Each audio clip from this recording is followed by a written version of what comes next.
Once again, I'd like to congratulate everybody for being here today and for going live. And just like every other thing that we would definitely talk about, we are talking about Nigerian politics and the election that is forthcoming. But today is not based on any candidate or any political party.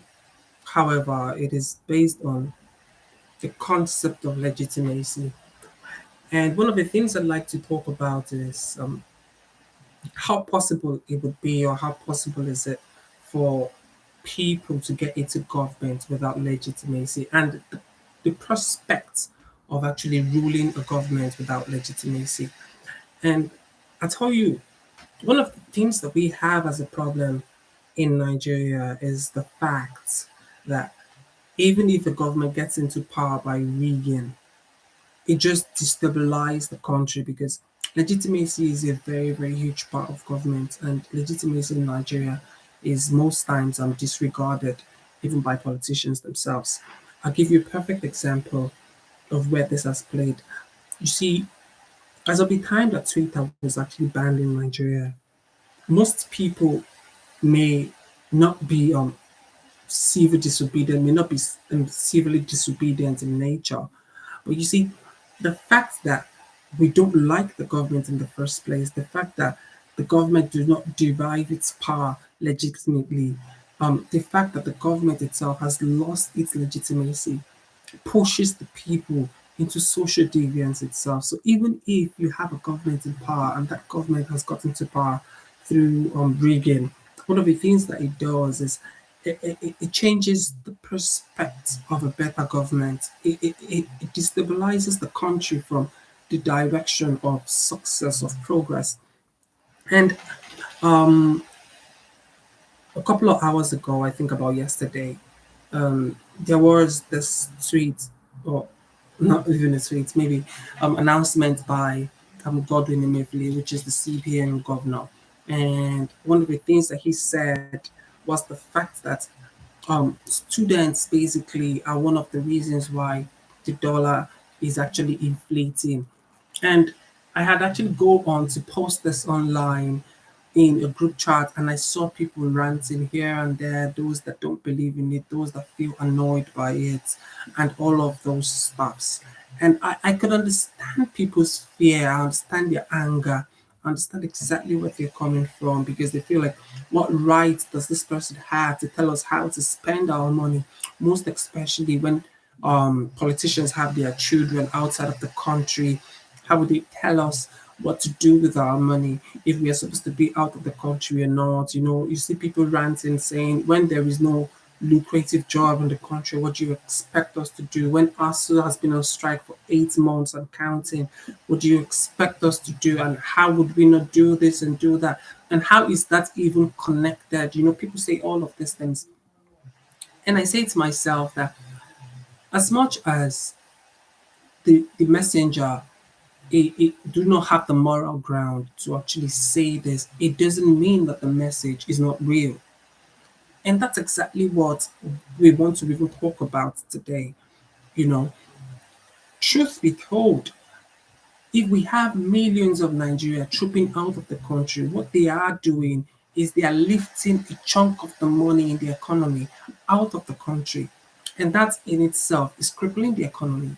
And we must identify that fact. And I'm not saying that they have a right to say to us how we should spend our money and all of those. But yeah, it is an arithmetic that works.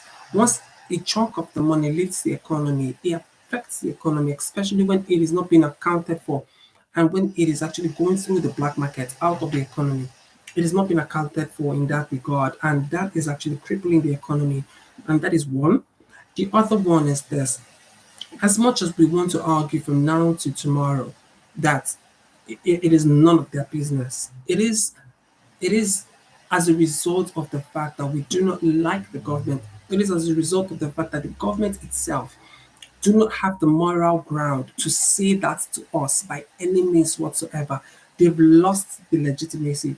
to actually say things like that to us. So they lost the legitimacy to actually bring out policies, make pronouncements, make announcements that look derogatory to us, whether it is true or not. But the other thing is this: if truly a government do have the legitimacy to rule its people, he or she would actually say something like that in a renowned manner, in a more proactive, in a more um, genuine manner, and it would compel the people to rethink the process. Because as much as this is true, they do not have the legitimacy to say it to us. And that's exactly where the problem lies. So having a government that lacks the legitimacy to rule its people, it goes ahead to tell that the government cannot really make policies that would actually amount to anything, because we're talking about nation building. Imagine if we stop running out of the country today. That would actually reduce the amount of capital flights leaving the economy, and that would actually reduce the rate of the pressure on the naira. How do we even do that if we were not secured, if we don't have, if we don't good education? To ourselves today that the best way for us to do this is to reconnect ourselves with the people. And legitimacy is a very, very strong factor in governments. And any government that lacks legitimacy would find it hard to rule the people. And that goes to say that this coming election is going to be um, easy to rig, if we would say that. But it is not really about the rigging. After the rigging, what happens next? If you cannot own the legitimacy of a people, which means your government is going to be flop. And most people don't know that, they don't understand the importance of legitimacy. So I'm here to say to us as Nigerians today that it is important that we vote the person that has the legitimacy, and I mean the majority of the legitimacy, to actually rule a government, so that once that person say to us that, look, we have to start paying taxes because it is important for savings and it's important for clearing our international debt crisis, people would listen. Even though it is hard, people would do it because they understand the purpose, and he's got the legitimacy of the people.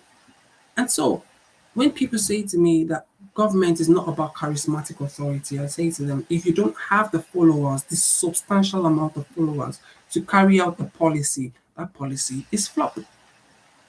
Looking at this election, we must always realize that if we bring in a government that do not serve the interest of the people, or that people don't perceive, I tell you that people don't have the adequate approval rating on, say, if the approval rating of Peter Obi is higher than every other candidate, APC, PDP, ANPP, and the likes, if his approval rating is high, it goes a long way to tell you that he has a potential chance of being a better government. And so the same for Atiku, the same for Peter, the same for Tinubu, the same for Kwankwaso, and the same for Showore and the like and its likes. And I'm just saying that approval rating goes a long way to approve a person's legitimacy, and that goes a long way, or it transcends to governance and policy making, and the effectiveness of that policy making, and the execution of that very policy itself. And so we must look at all these things when looking at government in general. And my name is Steve today, and this is Banter Aside. Let's discuss. I'll see you in my next post. Bye.